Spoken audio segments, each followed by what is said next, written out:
मित्रांनो, जेव्हापासून पुणे नाशिक सरळ मार्गे रेल्वे मार्ग रद्द करण्यात आलेला आहे तेव्हापासून अनेक लोकांच्या मनामध्ये संताप व्यक्त होत आहे। जेव्हा रेल्वे मंत्री अश्विनी वैष्णव यांनी जेएमआरटीचं कारण सांगून हा रेल्वे मार्ग पॉसिबल नाही, हा रेल्वे मार्ग आता अहिल्यानगर शिर्डी मार्गे नाशिक जाणार आहे, तेव्हापासून अनेक लोक आंदोलन करण्याचा इशारा देत आहेत।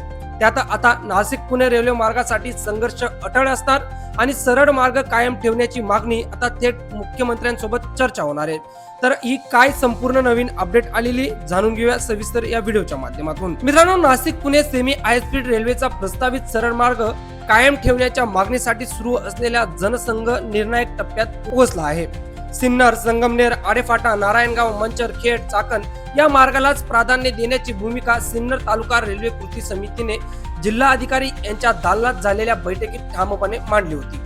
दरम्यान 29 जून रोजी गोंदे फाटा येथे प्रस्तावित रस्ता रोको आंदोलनाबाबतचा अंतिम निर्णय मात्र मुख्यमंत्र्यांची चर्चा झाल्यानंतर जाहीर करण्यात येणार असल्याचं देखील स्पष्ट करण्यात आलेलं आहे। मित्रांनो, बुधवार दिनांक 24 जून रोजी सिन्नर तहसील कार्यालयात प्रांत अधिकारी शशिकांत मंगरुडे, तहसीलदार सुरेंद्र देशमुख आणि उपविभागीय पोलीस अधिकारी के पाटील तसेच सिन्नर पोलीस ठाण्याचे निरीक्षक संदीप कुमार बोरसे तसेच MIDC पोलीस ठाण्याचे निरीक्षक भरत जाधव यांच्या उपस्थित रेल्वे कृती समितीची बैठक झाली।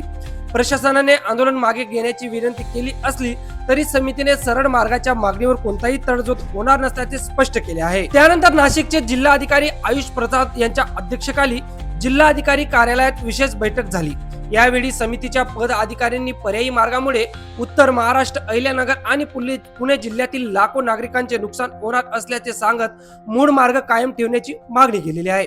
बैठकीत कृती समितीने बबन वाजे, त्यानंतर हरिभाऊ तांबे, भाऊसाहेब शिंदे, प्राध्यापक राजाराम मुंगसे, मुकेश देशमुख, अरविंद देशमुख आदी उपस्थित होते।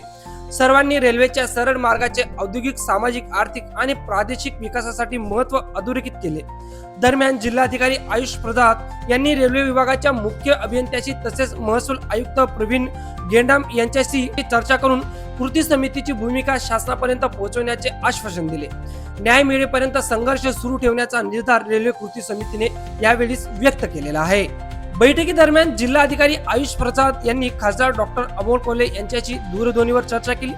डॉक्टर कोल्हे यांनी आगामी संसदीय अधिवेशनात महाराष्ट्रातील संबंधित खासदार एकत्रितपणे हा मुद्दा संसदेत मांडतील, तसेच रेल्वे मार्गाच्या तांत्रिक, आर्थिक आणि लोकहिताच्या बाबी केंद्र सरकार समोर मांडल्या जातील असे आश्वासन दिले। मागणीकडे दुर्लक्ष झाल्यास जन आंदोलन उभारण्याचाही इशारा त्यांनी दिलेला आहे। यावेळी आमदार सत्यजित तांबे यांनी या विषयावर संबंधित 14 आमदारांना एकत्र आणून विधानसभेत प्रश्न उपस्थित करण्याची ग्वाही दिली।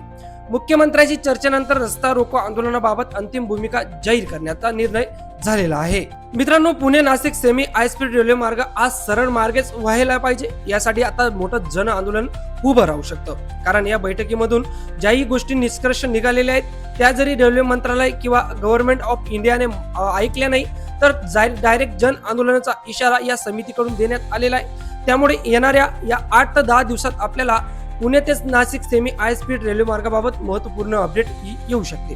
तुम्हाला ही अपडेट कशी वाटली, याबद्दल तुम्हाला काय वाटतं तर कमेंट करून नक्कीच सांगा आणि अशाच पुढच्या अपडेटसाठी आपलं चॅनल सबस्क्राईब करायला विसरू नका।